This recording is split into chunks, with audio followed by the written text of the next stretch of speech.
So this is going to be a sort of a tutorial, albeit a rather simple one, because essentially, well, first of all, what I'm doing is I'm making new leggings out of broadcloth, which is a tightly woven wool. And one of the most sought after trade items in the 1700s.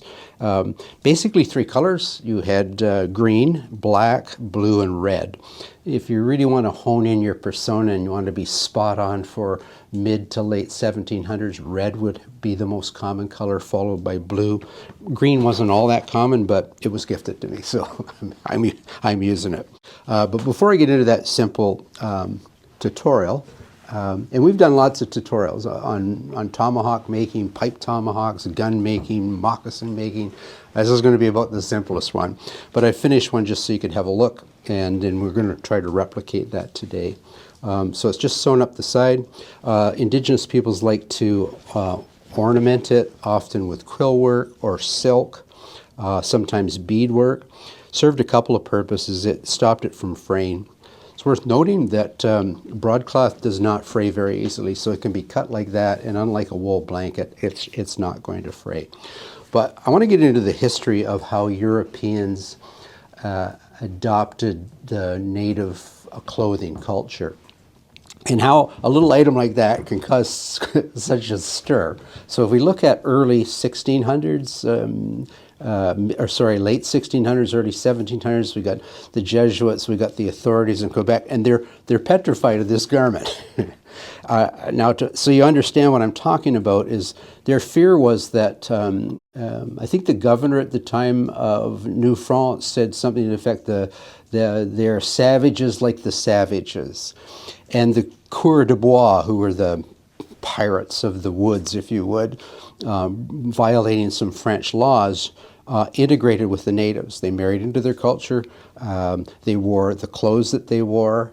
And it wasn't, the authorities were more concerned of a loss of identity and loss of loyalty, that these people were creating their own country, not a colony of France. So yeah, that little garment did that. I'm going to pour a cup of coffee, and I'm going to get into some interesting quotations and some of the reasons why Europeans decided to adopt this style of clothing.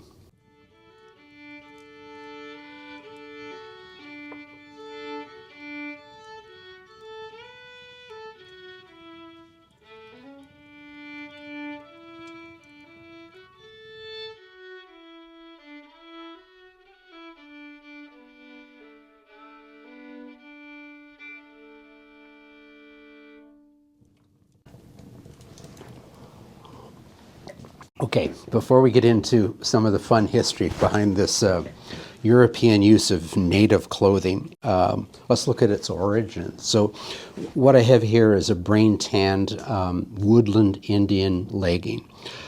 Probably very common with Europeans as well. In fact, I would throw out to the historians out there, probably more common than the broadcloth or stout wool, but we'll get into a little bit more of that later. So this is used by the woodland Indians. They tend to be quite form-fitting. They fit really tight around the calf and the thigh. The Plains Indians tended to be more of a box, often with fringes. They were used by the subarctic people. So other materials they would use in wintertime, they would use fur in, so they'd get that wind and water protection from the outside and the insulation of fur on the inside. Always worn, almost universally worn with a breech clout. So some of the advantages of this system, you're quiet, you're mobile, you're quick. The material itself in the use of moccasins and leggings is perfectly quiet, so it's good for warfare, it's good for hunting, lots of advantages there. And the Europeans quickly saw that. Also, if you were a European arriving to the New World, what I'm wearing would be typical clothes of the mid-1700s. But I may not have a whole lot of suits of this. So linen pants, coat, linen frock coat, stockings, which I have to protect all that because I'm going to be hard pressed to replace it.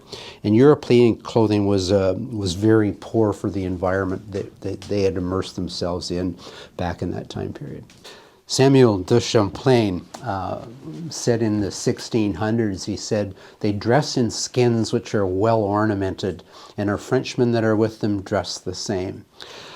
So you think about the garments, whether it be leggings or the moccasins I'm wearing, or a sash, wearing furs, etc. It was actually a diplomacy item. So if you think about Europeans, natives have never seen people that were dressed like us. And now we want to establish friendship, we want to establish trade. And what better way to do it than to wear their clothing versus approaching them dressed like I am? So another quote I really like is, we have stationed in New France the Baron de la Hautaine, and probably killing that pronunciation, but he quoted that the savages are dressed so neat, I owe that I prefer their way of clothing to our own. I think he also made a quote. One of his quotes was when he was talking to moccasins. He said they are sewn from a single piece of leather, and they are light to the point one doesn't know they're on your feet. So Pierre Radisson, as early as 1660, said, we wear their apparel and live in their mode of life. And Jonathan Carver, now we're going to fast forward about 100 years, a little over 100 years, in 1780s, he traveled extensively through the Western Great Lakes Basin, and he said, we laid aside our European apparel and dressed as the Indians. So we can carry that on. Aubrey makes a note during the American Revolution that he observed that the frontiersmen frontiersmen militia dressed in moccasins and leggings. If we go back a little bit, let's go back to the French and Indian Wars. We got Robert Rogers, who is the commander of Rogers Rangers, and he wore moccasins, he wore leggings, he wore a trade shirt, he wore a sash, not encumbered by European coats. And he said, and this isn't verbatim, but something to the effect that if we're going to move through the woods, we have to dress like we're in the woods. So we can see how common it was. I'm going to get back into sewing this. I don't think I've got to completely finish this garment for you because, as I said, it's pretty straightforward. Let's take a quick look at the finished one again. You can see this is also called a garter, as is the legging tie. We call it a legging tie in modern terms, but it's called a garter. Also a garter. This one I decided to fashion out of some brain tan moose hide, and I just put a little yoke in it so it goes either side of the flap. I'm not sure why they kept the flap. It was a native thing. Often that flap would be 2 to 4 inches wide. On my brain tan ones, I found that by cutting them and trimming that flap right down to almost nothing, it made a little less noise and I move a little better. In terms of that garter, another method of attaching the garter, on this one I just cut a V in the top of the brain tan material, sewed in the V, single garter up to a loop where the rope will go through around my waist, and then the breech clout goes through and over that rope, sort of like wearing a diaper. Anyway, that's about it. I'm not going to show any more sewing. You can see how I'll go over how simple it is again. Fit it to your leg.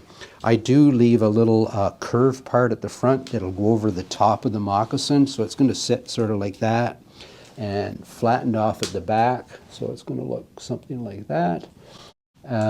And there's numerous paintings of natives where they would wear 2 garters, one just below the knee and one just above the moccasin. That would keep debris and snow from entering it. I don't normally do that, but I've made these big enough. They're kind of a lot looser, I should say, than the leather moccasins. And the reason for that is I'm going to have a winter moccasin under that with a lot of layers of wool, so I needed the space. And to sum up, the last thing, by the time we get into the end of the 18th century and into the 19th century, this garment has become uniform on the frontier. Frontiersmen, anyone you can think of, any name you can throw at me, pretty much wore these. Daniel Boone, Simon Kenton, Simon Girty, Louis Wetzel.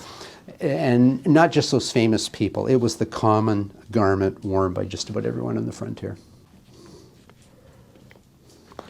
I have to make an apology. For 5.5 years, we have immersed ourselves into 18th century culture, and we try to do everything as they did it with things that they had, like the material items that they would have had in the 1700s. And for the most part, we've accomplished that. Like pretty much everything inside this cabin is 18th century correct. However, those pins are not.